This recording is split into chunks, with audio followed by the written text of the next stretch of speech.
And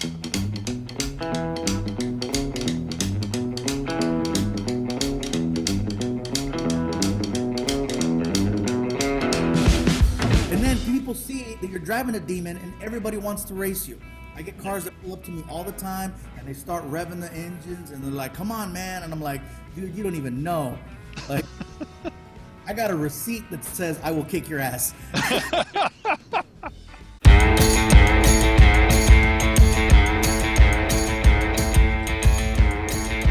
Life gives you a second opportunity. Isn't that true, Bob? It does. Life can give you, like, for example, a missed opportunity. If you really pursue it, it can give you a second opportunity at doing something. I remember her. No, not her. Oh, the situation. Oh, okay. Yeah, there those you things go. too. See. Yeah. Once upon a time, I had a chance. In fact, I interviewed our special guest for today's show. Yeah. And it was a brand new. In fact, I think I still have it here. Where is it? It's a digital recorder. Okay. Wait a minute. I had a digital recorder. Wait, hold it. Well, whatever it is, it's hiding at just the right time. So I had a digital recorder, and we were about ready to do this. And I interviewed him, and and I went back, and I thought, this is great. I have our guest, and there was nothing there. Oh. And it took me 3.5 years to get this guest for talking about cars back. All right. Well, good. He's back. And he's on the line. So let's get into it. Yes. All right. Greetings and exclamations. Welcome to a new edition of the Talking About Cars podcast. Time for the place where everybody has a car story. I'm Randy Cardoon, owner of Mopars in Pontiac, singular. Singular, yeah. This guy is Hot Rod Bob Beck. He is owner of pretty much everything. He has Ford, Chevys, Plymouths. He owns them all. And he is here with us today as we get to interview. Here, Fluffy Guy on the Talking About Cars podcast. And now we have to impress him because people are watching. He has a lot of people that follow him. He does. He does. Even on the street. I would say, like, take how many people follow us and then put some zeros on it, and a lot of zeros. A lot of zeros, more than we do. So this is good. This is going to be really good. Going to be great. Here we go. Okay. Ladies and gentlemen, you know him, you love him. The guy who's going to be on our show, the comedian extraordinaire, Gabriel Iglesias is on with us. Hey! And he's here, ladies and gentlemen. Gabriel Iglesias is with us. Fluffy Guy is in the house. Thank you so much for being on the show. A man of many cars. Yes. A man of many cars. You know, I always like starting at the beginning. And of course, growing up, what kind of cars did your family have, and how did that lend to, if any, what you ended up buying as a consumer? Well, from what I remember back in the day, because my brother was always talking about it because he was always working on it. He had a Rambler. Oh, okay. A Rambler. And he also had an old Cadillac with the big fins on the back. Like I want to say it was a 65, just an old. It never was in its prime. It was always in that transition of Bondo and paint. I love that. My mom driving my puppy. My mom driving a Ford Escort station wagon and I remember a Maverick. She had a Maverick, and I remember my brother making a big deal about the fact that it was 6 in a row. 6, you know. Yep. It's a straight 6, man. It's a straight 6. They don't make them anymore. It's the best. It's a straight 6. I'm like, dude, you're always working on the car. Why is it the best? Yeah. Bob. This is Hot Rod Bob. He had a Maverick as well. 6 in a row makes it go. Yeah, 6. That's what he said. And introduced me to a 1968 Volkswagen bus, and that was definitely what started this whole craze. And how many buses do you have? Because you're an aficionado of these. Would it sound douchey if I said I don't know? Just because there's about 5 of them right now that are in the process of being restored. So they're shells, and they're just kind of like waiting to get, have things done to them. So there's 5 right now that I know of that are in waiting, and I think there's 20 20. Wow. Only 20. Stock or hot rodded? I only have 3 that are kind of trick. Okay. One of them, man, it's almost 200 horsepower, so it's definitely a car that can handle the freeway and then some. I understand you have a Tesla, and so you understand electric power. I remember watching a Wheeler Dealers episode where they actually stuck an electric motor that was like just not big at all, but they put it in a Volkswagen bus. Did you ever consider something like that? I did consider it, but the problem is that you're not putting a Tesla into all these electric motors that they have. They average about 80 miles, and I'm sorry, but if I'm gonna dedicate putting an electric motor into a Volkswagen bus, I need to feel good about knowing that I got some range. Because I had a Tesla, and because of the fact that I always had range anxiety, which is an actual thing. You charge up your car, it tells you you have 250 miles, and then you slam on the gas pedal a couple times, and now you have 165, and you're like, whoa! Like an old lady for the rest of the day in hopes that you make it home. Well, that's why some of the guys carry a Honda generator in the trunk. Wait. I didn't know that. No, I don't think that would work. That would be very bizarre. But at least you have that, and you also have, along with all of the cars, all of the vans that you have. And the interesting thing is, I guess your first van was the '68, so it was the newer generation, right?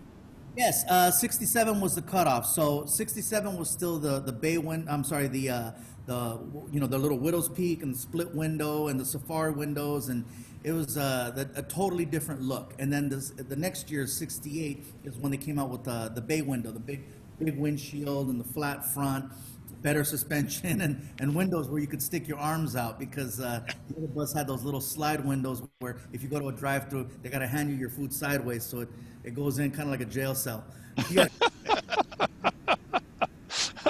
I like the idea that you can what were the windows, the safari windows you were talking about? They actually go up? Yeah. Straight up and out, yeah. You can, and you know what? I'm sure that in the beginning when they first put those safari windows on the buses and they only went 20 miles an hour, it was awesome. But I tried driving with those things open one time and ate like 4 bugs and got in the face with something. I don't know what it was, but it's not practical at all. Yeah, like a motorcycle rider. A happy motorcycle rider's got bugs between his teeth. Oh yeah. Mm-hmm. Yeah. That's very goggles, and now I know. Wearing the goggles, I understand that. What other cars are in the stable besides Volkswagen buses? I'm a very extreme person, so I've got the slowest cars ever, and then I've got like my muscle alley, which is basically everything Dodge. So like I have a Dodge. Let me see. I got a Chrysler 300 SRT, a Dodge Challenger SRT8, a Hellcat Challenger Charger, and then I have the Demon. Wow.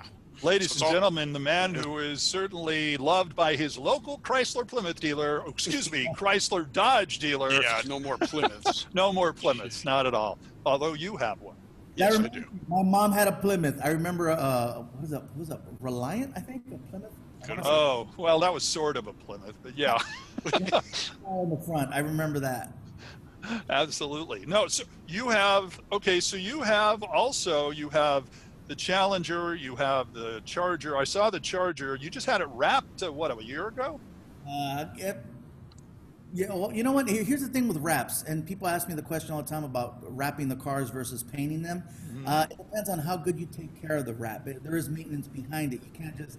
I made the mistake of wrapping my car a few years ago, and the guy goes, yeah, it should be good for like 5 years before you have any problems. And year 2, I was already having blotches all over the car because sunspots. Basically, you cook it's wallpaper. So he's like, "Oh, you should have kept it in the shade." And I'm like, "Well, you should have told me that I kept it in the shade because I just figured it was going to be all right." So I'm not a big fan of wrapping them now, but I did do one about a year ago, and it stays inside. So I drive it around, and then at the end of the day, I park it inside. You also had a. Oh, by the way, go back to the Challenger. What do you think of the Demon? The Demon, no one needs, like, seriously, who needs that much power? Like, what do you got to prove? Who are you trying to get away from? What warrants do you have that you need 800 plus horsepower stock? I've never gotten a chance to push the car. I mean, don't get me wrong. There's been a few times when maybe I'll go under in a tunnel or you know a nice long drive somewhere out in the IE where it's just open, and I've had it to maybe 130 really quick, and then I'm like, oh good, I didn't get caught.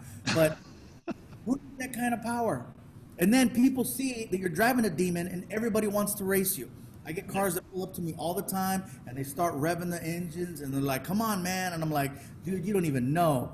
Like, I got a receipt that says I will kick your ass. You're going to have to come out to Irwindale one night and go drag racing. Yeah, I got a chance to, I forgot to mention, I have 2 Trans Ams. I have an old school 1979 Trans Am and a 2015 Trans Am that was done by Trans Am Depot. It started off, obviously, as a Camaro. Camaro, yeah. Got tricked out, so it's a Bandit edition. So there's only 77 made, and I got one of them. Well, I saw a lot of the pictures of cars that you have are on the internet. I mean, people could go see. People have toured your museum and checked out some of your Volkswagens and also some of the other cars. But I saw one picture. It's the black and white Demon, right? The Demon is Destroyer Gray. Okay. I remember seeing it on the window thing. Is like Destroyer Gray, and I'm like, that's such a menacing name for a color. And it's got the black hood. So the black hood, and then. I wanted to see what it looked like, so I was going through YouTube, and I came across something called Fluffy and the Demon. And I'll be darned, I watched that cartoon, and there were no demons in it. I mean, cars. But it was a good short, though. Vehicular demon, not personal demons. Exactly. There you go. So tell us a little bit about, you have this, as you mentioned, the Smokey and the Bandit version of the second movie, version of the Trans Am. Yeah, 79. And actually, that's the one that I took to Irwindale Speedway. I did a show with Stone Cold Steve Austin. He's very real, by the way, and he loves cars, especially Camaros. He had just bought a Camaro, and he invited me to be on his show. And I go, hey, I just got this Trans Am. I go, we're pretty much even on the power. Do you want to race? And so we did a thing over at the Irwindale Speedway, and we got to race. It was my 79 against his, what was that, 70? I think it was a 68, 69, old school Camaro. And he beat me both times. Oh. It's because his car was automatic, whereas I still had to shift. Ah, I see. So if you had a chance to do another car movie with somebody, or in a situation where you had like Smokey and the Bandit, if they wanted you to do a remake of Smokey and the Bandit, or if they wanted you to do another car movie, like a redo, what car movie would you like to be involved in because it would let you drive a cool car from the movies? You know what? Actually, Smokey and the Bandit would be an awesome one, but I wouldn't. And this is going to sound weird, but I would actually want to be Buford. I would want to, because there's something about having the freedom to just have the sirens and the lights and gun a car as fast as you want and not have to worry about, am I going to get caught? Is somebody going to chase me? You're the chaser. Therefore, you can just go for it. I did a show for the California Highway Patrol a few years ago, and they picked me up, and this was when they made the change from the Crown Vic to the Charger. They were driving Chargers. Right. So I got to drive in one of the first Chargers that was souped up, and I remember they picked me up at the house. They said, we're going to send somebody to go get you, and the show is in San Diego. So they picked me up in Long Beach, and we got to San Diego. I want to say my best time ever was probably 90 minutes, no traffic, at 1 in the morning. And we got there in about an hour, if that. I mean, he gunned it the whole way, sirens blazing. And I'm just like, this is the coolest thing ever. And I'm like, dude, what does that feel like to just be able to gun it and not have to worry? He goes, man, it's the most beautiful drive ever. And everybody gets out of your way. So I would want to be Buford driving that car, even though it's not a sports car. Being able to haul ass and not have to worry. I like that. That's very cool. Cannonball Run would be my second choice. There you go. Yeah. All right, if you're going to add a car to your stable that's different from everything you've got right now, what would it be?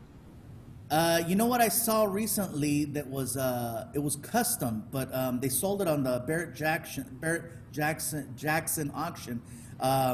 Was a Jeep Gladiator. Oh, It was a Jeep Gladiator Demon Fusion, and it just looks so tripped. It was lifted. The wheels were really big, and of course it had the 800 plus horsepower, and it was just really nice. And they only made one, and I wanted to get it, but yeah, I don't, I don't, I don't I know. don't.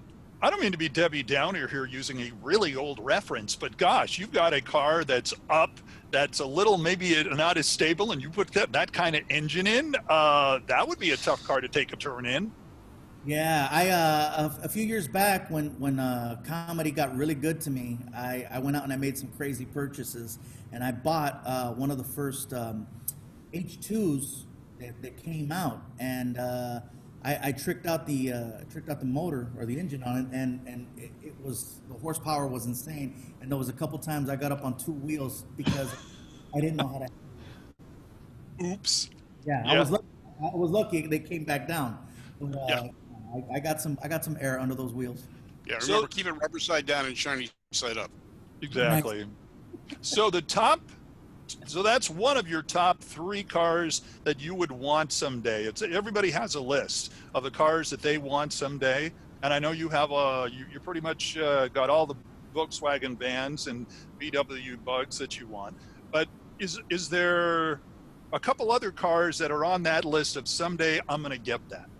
So let me tell you, there's a couple cars that just as a kid I really loved, and I was like, ooh, it'd be great to have. But when you get a chance to actually get inside of one or drive one or actually be around it, you kind of, I'll just be a fan, or I'll buy a little die cast. One of them was a DeLorean. And I was a big fan of Back to the Future, and I said, man, if I get this TV deal, my gift to myself will be a DeLorean.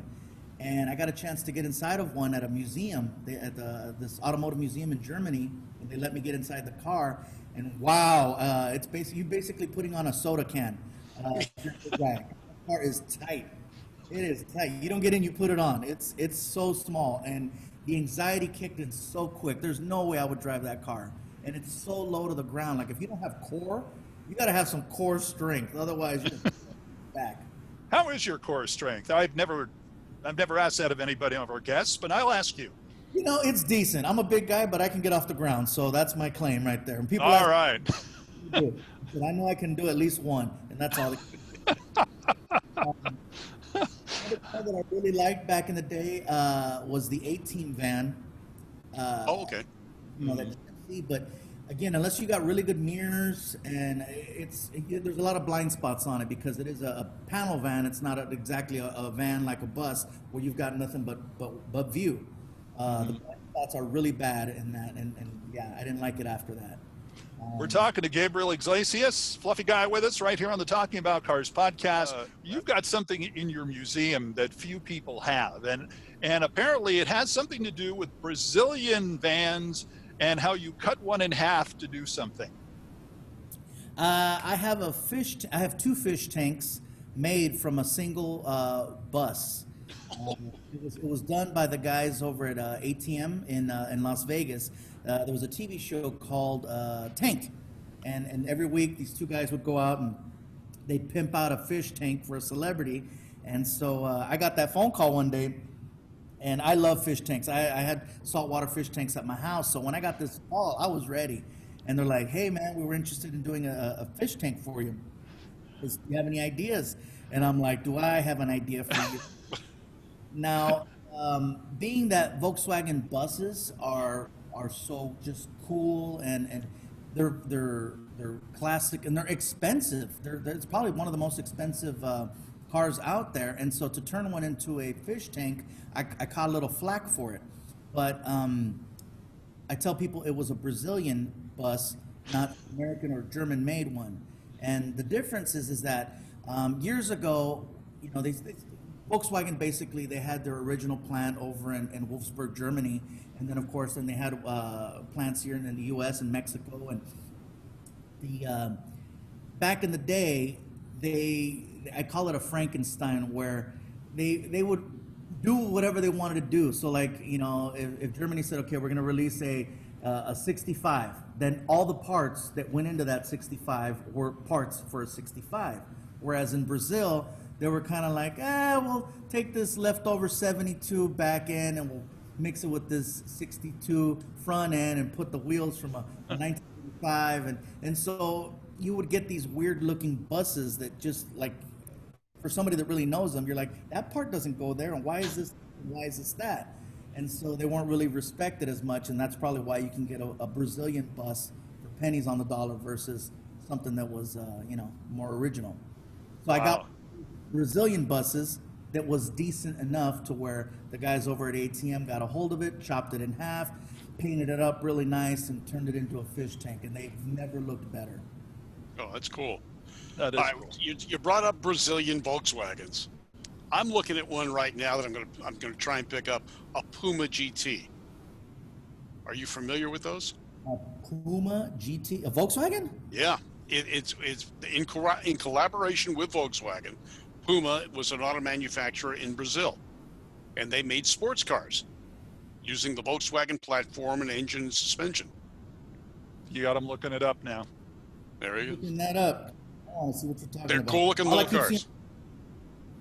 I keep seeing shoes.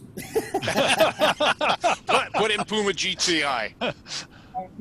Puma GTI. All right, let me see what that does. Because right now I'm looking at a bunch of soccer shoes. Yeah, no, wrong. All right, here we go. Oh, all right. It almost looks like a Nissan. Well, it's kind of depending on which year you're looking at. The taillights are wraparound, or they're inset in there, and the sloping nose like a Porsche. And 72. yeah, and they did that because sports cars were very expensive in Brazil, so only the elite would get them. So they came up with this one. It's a fiberglass car, and it uses all Volkswagen running gear. Oh, that's very nice. Yeah. Okay. Yeah, it does. It has very much the Porsche look, but I'm sure it doesn't have the Porsche price. No. As a matter of fact, they sold them here in the U.S. as a component car. So they shipped them up without a suspension, without an engine. It didn't have to go through emissions. It didn't have to go through crash testing. And the dealer sold you the car, and you put your own engine suspension in, which was all Volkswagen stuff that would bolt up. That's cool. And for people that don't know, old school Volkswagens, it's 4 bolts. It's Yeah. Like, you could put one in with some nail clippers and Have you ever gone to one of the Volkswagen bug-ins or such? like little options where they have basically car meets? Yeah. Yeah. Oh, yeah. They have a regular one here in Long Beach. H2O puts it together. This car group, and they do it over by the In-N-Out. So it's kind of a double hit. So you get to look at cars and you get to get burgers. So they have that, and then they have a couple times a year they have this Octo show over at Vet Stadium here in Long Beach. It's cool when I can go, but clearly this year has been one of those years where just stay online and live. Yeah. Yeah. Well, and in Chasing Classic Cars, I think one of their episodes with Wayne Carini, he had they were selling cars at the Tupelo Museum, and they had a SP2, I believe, and that was a Volkswagen that looked very strange as well. I don't know if you've ever heard of that. And I gotta look that one up. SP2. Have you guys ever heard of the Volkswagen, the Hormiga? No, now I've got to look that up. Wait, how do you spell that? Oh man, Carefully. yeah, funny. Let me see. Or Volkswagen Hormiga. Ormida? Was that another Brazilian version? No. They had some strange ones out of Brazil. It's spelled H-O-R. Oh, that's not what I spelled. Okay. Yeah, you probably spelled it whore. See, I told you have to be careful. Gee. H-O-R. O-R-M-I-G-A. M-I-G-A. Okay, here it is. Hormiga. No. No, I don't think you need to sing the jingle, Bob. I don't think. Oh. No, but nice try. Okay. Oh, wow. Look at this. I will as soon as I. You know what this looks like? This looks like the car that you built when you had Tinker Toys when you were a kid. I don't know if this. Legos. Yeah, I mean, it's kind of okay. square. As you get a scene of my cab over truck. Yeah, it's like very square. Very square. Definitely a working man's vehicle. SP. Is it an SP2 or an SP3? Let me. As long as I brought this thing up, I might as well find. You might as well. You got to justify. I brought it up. Now I've got to find. Oh, here it is. Ah, okay. Oh, okay. That is a cool sports car. Yeah, it very much is. That is neat. Okay. I need to buy one of those. It's just that, you know, I'm a big guy. I'm 300 plus pounds, and I got to make sure I can get in all of these things. And so that's my main. Like, if I fit good, I'm getting it, and if I don't, then I'm not even going to bother because I don't want to just stare at the car. I want to drive it. Go ahead, Bob. No, that's it. You got to enjoy them. It's not just you're not putting them away. Just I got it. It's on my shelf, and I've got to keep it there. Half the fun of having these things is driving them. Yeah, that's why I appreciate the collection that Jay Leno has because, man, Jay uses his cars, whether it's the steam engine one, the electric one, the one that has a jet engine in it, or a classic. He's not afraid to drive them. What was it like being on the show with him? Oh man, which time? Because I love Jay. He'll call me up, and I don't mind the fact that I'm not usually his first choice because I've been on the show a lot of times because other people have backed out or something happened. So I'm his go-to. I feel like I'm his side piece. So I got no problems. He calls me up. I'm your faithful standby, and it's just an awesome show. Being able to go to Jay Leno's garage, not just the show, but his actual, you can't even call it a garage. I mean, it's like 4 compounds put together and hundreds of cars, thousands of motorcycles. It's next to, everybody knows it's next to the airport because that's how much space he needed. He needed hangars for these things. And I've been to automotive museums that can't compete with Jay Leno's collection. And his automotive knowledge. He's an automotive historian. Yeah, because like for me, for example, I have my buses, but I don't work on them. I'm not the guy that'll get under there and I mean I know how they the basics of it, but I'm not gonna be the guy that goes under there and gets down and dirty. I'm the guy that'll make the phone call and I'm like, hey listen, I need you to get down and dirty. And Jay will roll up his sleeves and get under a car and he knows so much about so many different kinds of cars and to have knowledge of one vehicle, that's one thing, but the guy is just he knows his thing. He knows cars very well. A few years ago, I talked to Jay outside of an auction in Arizona, and I asked him, what would be the one car you would want back? In other words, a car that you or your family used to have that you would like back. And he said the car that he was born, not in, but certainly when they brought him back from the hospital after he was born. And I thought that's an interesting choice. You don't have to answer the same way, but the question to you is, was there a car that you had that you no longer have that you would like to get back? And it's more so for personal. Oh, well, it's all for personal reasons. But my mom is no longer with us. But I have the car that I bought her. I bought her a car, and that's the car that I'd like to try to get back. What is it? It's a basic car. It's a Jeep Liberty. Okay. It's just a cute little car. It's good mileage. It's compact.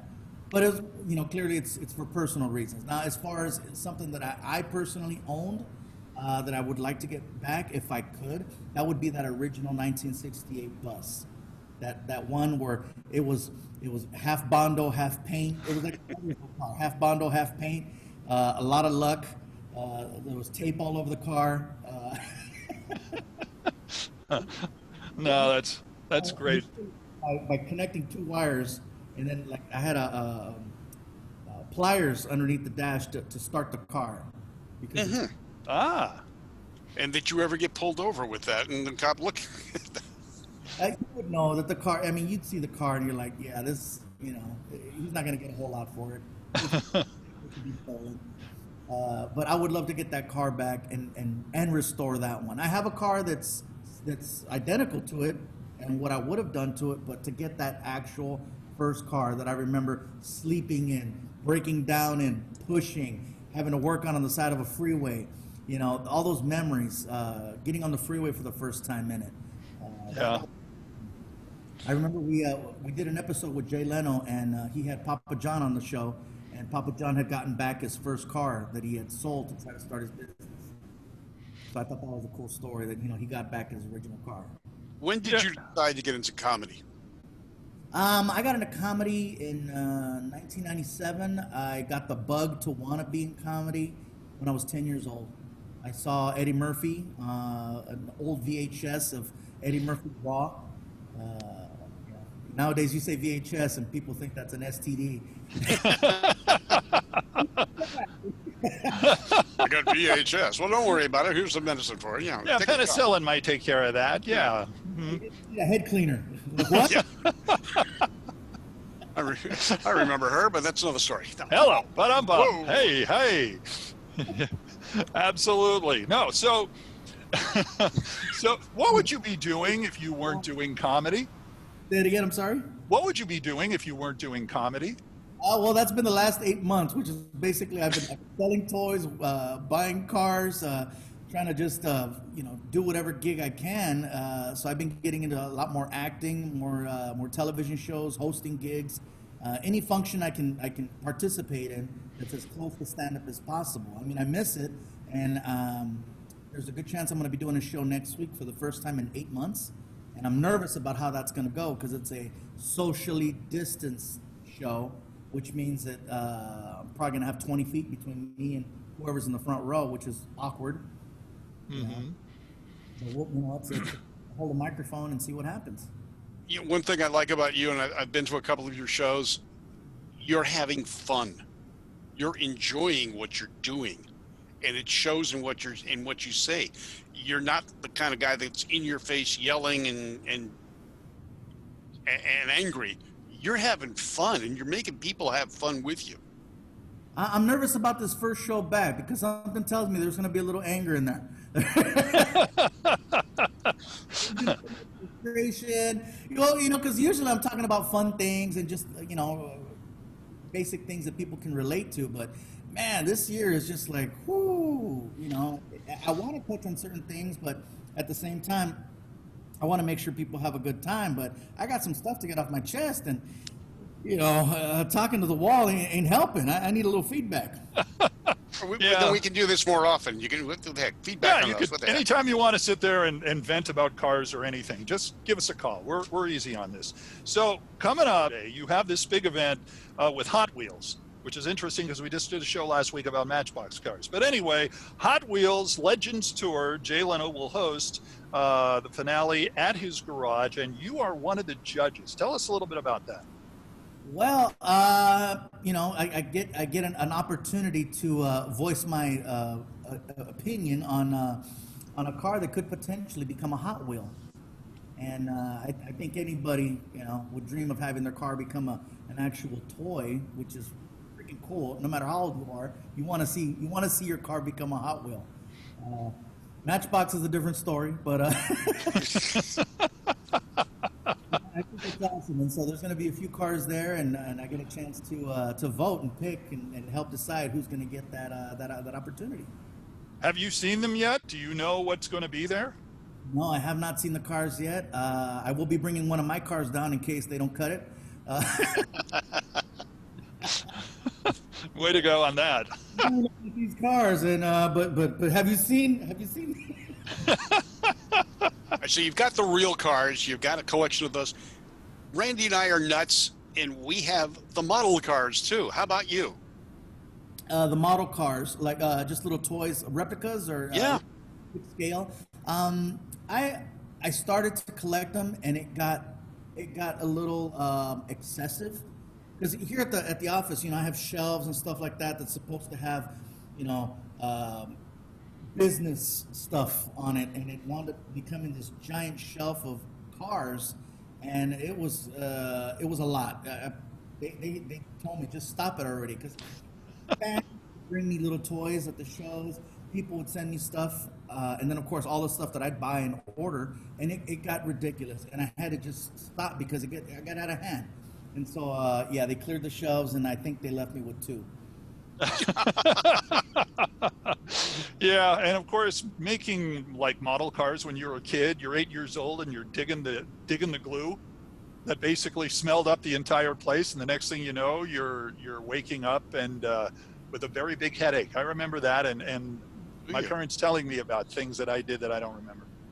I remember my mom had bought me a model set, but it was when they came out with those click models. So you didn't need glue. You just needed Right.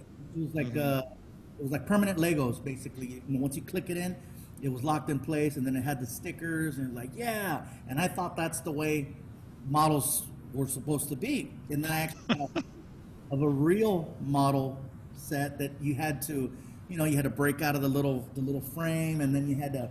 I'm like, hey, I'm looking for the little clicks, and there's 2 little clicks. You got to go get that glue that makes you lightheaded, and then you're just like, all right, here we go. And then the stickers wouldn't even stick. You had to dip them in water and then hope that you lined it up straight, and if it was crooked, you were screwed.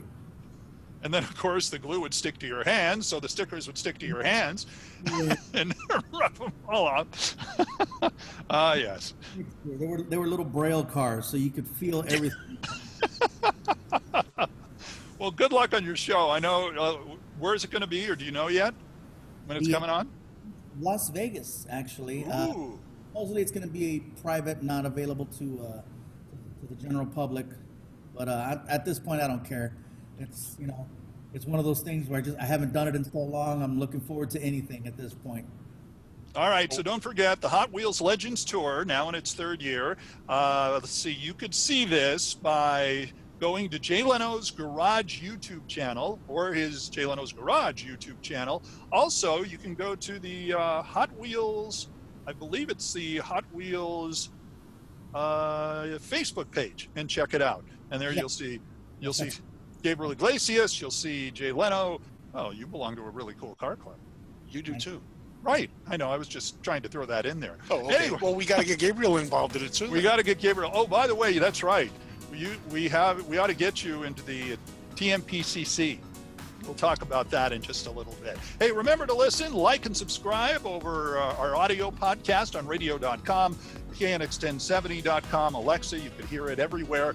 And watch our video podcasts, which you might be doing right now, on our Two Tired Guys production channel on YouTube. Follow us on social media. And if you want to support us, that's right, join us on patreon.com, become a patron, and you'll get all sorts of neat, cool stuff. Until then, I'm Randy, that's Bob, that's Gabe, and we will talk to you next time on Talking About Cars. So long, everybody. Bye.